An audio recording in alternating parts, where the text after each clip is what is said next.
আরে তুই সারাদিন শুধু খাস আর পাদিস, তোর পাদের গন্ধে ঘরে টাকা যায় না, তাই তোকে কোনো মেয়ে পছন্দ করে না, তোর বিয়ে হয় না।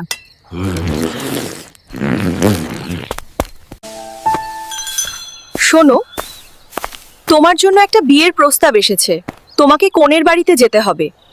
কিন্তু শোন, ওখানে যদি ফাট করিস তাহলে সেটা আমার শেষ দিন হবে, না হলে তোর শেষ দিন হবে। আপনার কি কোনো খারাপ অভ্যাস আছে?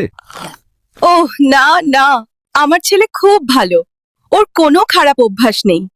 বাবা, আমি এই ছেলেকে বিয়ে করব না, সে সারাদিন শুধু পাদের, আর তার উপর গন্ধও এত বিশ্রী। ও সুন্দরী মহিলা, হ্যাঁ কোথায় যাচ্ছ?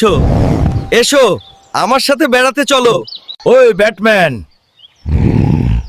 মেয়েটাকে জ্বালাতন করিস না, নইলে তোর কপালে দুঃখ আছে। দাঁড়াও দাঁড়াও, আমার বন্ধুরা আসছে, আজ তোমাকে পিটিয়ে বাঁদর বানিয়ে দেব। ওরা আমাকে টুকরো টুকরো করে দেবে। এই নে হালকের সুপার পা, দা দা। তোমার পাদের কারণে আজ আমার মেয়ে রক্ষা পেয়েছে। হাল্ক, আমি তোমাকে বিয়ে করব।